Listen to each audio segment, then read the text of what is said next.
Who are you talking to right now? Do you know how much I make a year? I mean, even if I told you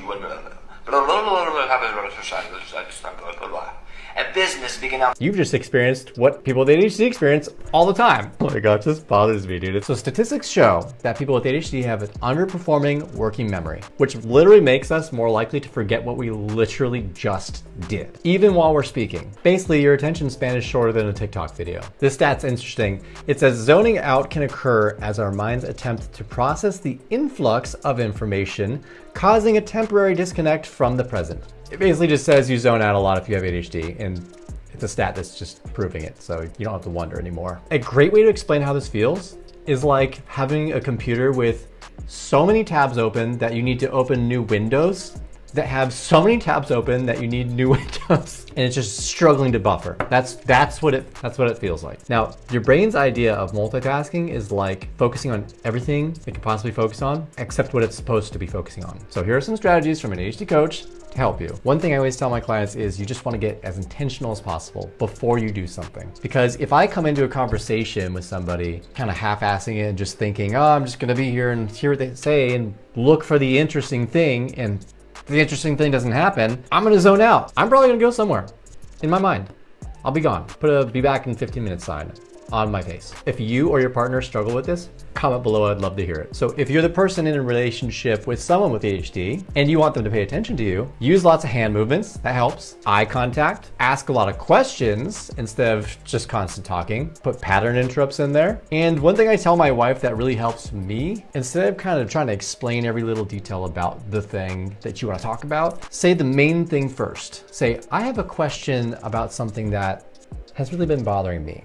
Or there's something really important I want to go over with you that I don't know if you can handle. You might as well make it fun. It's the same thing with when I make YouTube videos. I have to put a pattern interrupt in the beginning to make someone want to watch throughout the whole thing. If I just went off and said a story, you'd probably lose interest. But if I started off the conversation saying, scientists just found out something that is going to change your life forever if you have ADHD. See, saying something like that, I want to know what happened, as opposed to just jumping into the conversation. So make sure that you capture this person's interest first. You tell them how important things are and try not to put in filler space. Just get the main point across and then the bullet points. Like if I'm trying to read a blog or an article, I will copy it, put it into ChatGPT and say, just give me the main points. Because as someone with ADHD, that's all I'm looking for. And everything that's filler goes into the abyss of, I have no idea what they just said at all. And if you're the partner of someone with ADHD, I just want you to know, it's not that this person doesn't care, I promise you.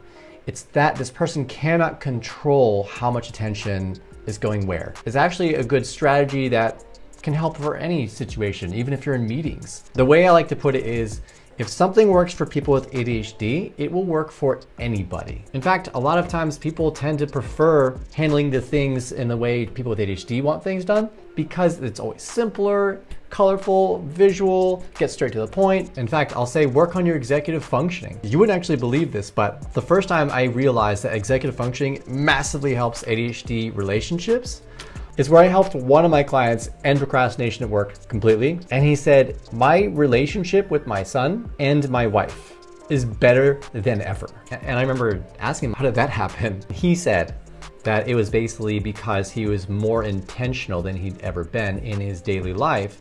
And of course, that's gonna bleed over into his relationships. And it just really dawned on me that if you just work on being more intentional in your life, you're gonna be more intentional in your relationships. There's a saying, how you do anything is how you do everything. When you do one thing that requires one kind of thinking, it actually goes over into something else that requires that same kind of thinking. And it's so true, it's really trippy. So if you work on your executive functioning, things like focus, follow through, organization, time management, emotional regulation, and intentionality, that's gonna carry over into everywhere else. In fact, something really interesting is whenever I help a client with say their focus. We track the metrics on their focus, and then their follow through will also improve, and then their time management will improve, and their emotional regulation will improve. Everything improves when you improve one area. It just blows my mind to see those numbers change. The same thing happens with categories. So if you work on yourself with even minor things in your day, not putting off emailing or making calls, you'll actually not put off things in your relationship as well. Like and subscribe if you like this video, and if you need ADHD coaching, I have a link in the description below where you can hop on a free call with me and get strategies and free tools